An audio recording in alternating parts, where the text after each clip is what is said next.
कि राजद के झंडा कैसे फहरतौ रे। आगे आप लोग आइए। तो लालू यादव याद है ना जी, तो गाइए कि लालू यादव।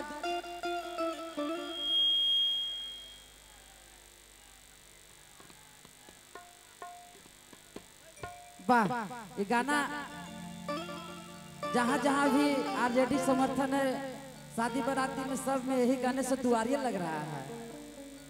और हम बता देते हैं कि आज हम लोग जितने भी कलाकार आए हैं, चाहे जो भी आ रहे हैं, सब पिंकू भैया आनंद भगत जी के माध्यम से ही आ रहे हैं सब लोग। कि के बेर खाके क्रिया अदल कई बादल पर क्रिया कि राजद के झंडा कैसे फहरतौ रे। तो लालू यादव डरलौ ना तेजस्वी न डरलौ रे। लालू यादव डरलौ ना तेजस्वी न डरलौ रे। डीजे वाला लगावा ऐठे है भोला दी। तो लालू यादव डरलौ ना तेजस्वी न डरलौ रे। लालू यादव डरलौ ना तेजस्वी न डरलौ रे। माल पर नाल बंद करना चाहिए। तनक धीन धनक धीन पागल कहे कि हमरा बिहार में आज परसा में तेजस्वी जी का आगमन हो रहा है। लालू यादव डरे वाला हो। लालू यादव एकदम ढिनक ढिनक ढिंढा चाहो। तो लालू यादव डरलौ ना तेजस्वी न डरलौ रे। लालू यादव डरलौ ना तेजस्वी न डरलौ रे। ई हुआ अबरी बना है, मजा आया है। तो अबरी यार छोटी पपी अकेले लड़तौ।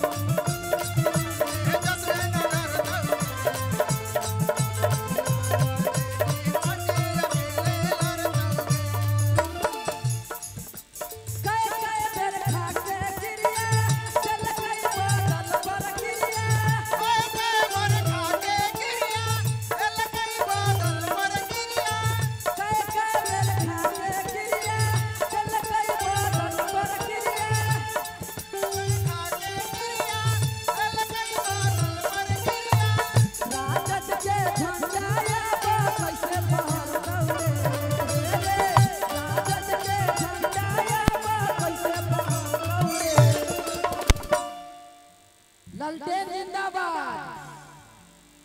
लालू डरे वाला हो ना डरता कि गठबंधन के झंडा अबरी कैसे फहरतौ रे। आओ तो लालू यादव डरलौ ना तेजस्वी न डरलौ रे। लालू यादव डरलौ ना तेजस्वी न डरलौ रे। आरजेडी आय हाय धीरे धीरे तनी ब्रेक मारिए ना। कहो भाई लोग ठीक है, आए ठीक है ना।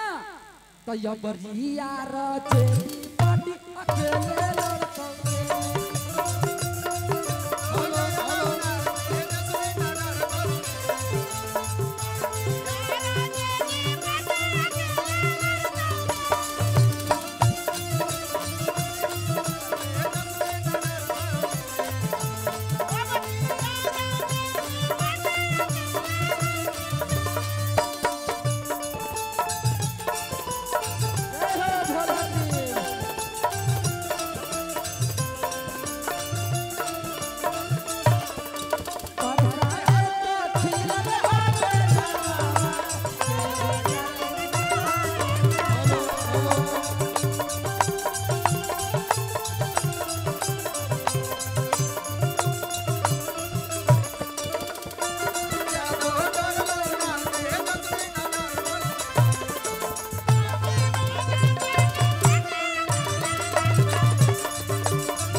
तूफान जी उपस्थित हुए हैं, जो अंताक्षरी गाना बनाए थे 200 मिलियन।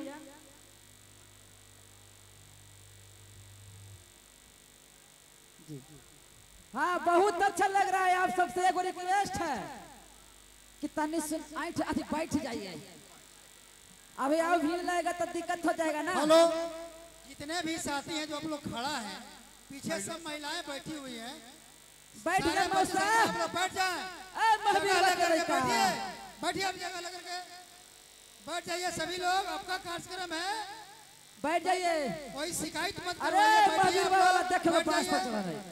पीछे बहुत लोग बैठा हुआ है भाई, किसी को दिखाई नहीं दे रहा है।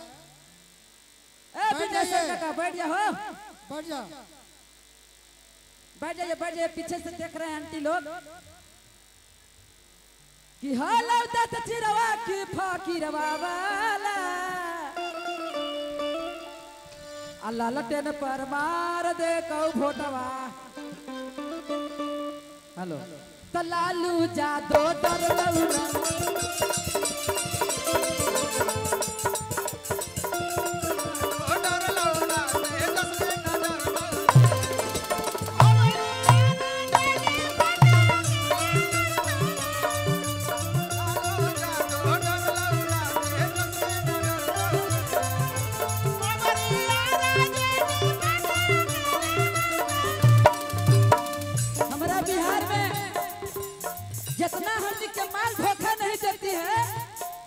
उतना हमारे बिहार के सरकार पलटूराम धोखा देते हैं। यही गीतिया में एगो लाइन बना दिए थे अंतरा में, लड़किया कहले गिरलई ना झुमका जतना बरली बाजार में,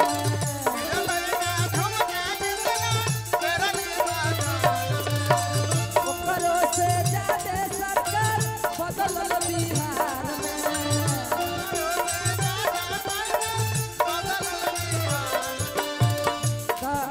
लड़कवा कहले कि आरजेडी पार्टी बरियार हो, अब बरियारे रहता हो, आरजेडी डरे वाला हो ना, ना डरता हो।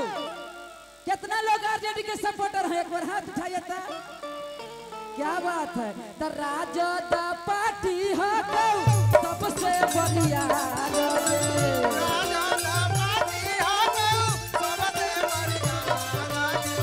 केहू ना पाई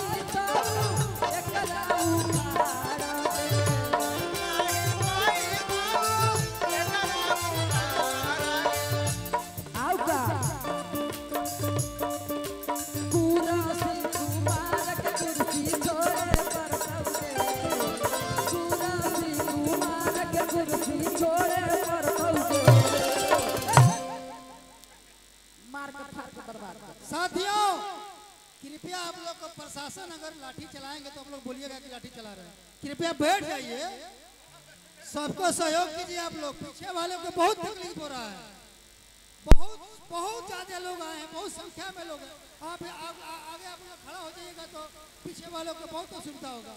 साथियों, आप लोग से विनती है, प्रार्थना है, कृपया बैठने का कष्ट करें। एगो खुशी कक्कर जी के माइक दीजिए। खुशी कक्कर जी आइए, आप भी कृपया चले आइए।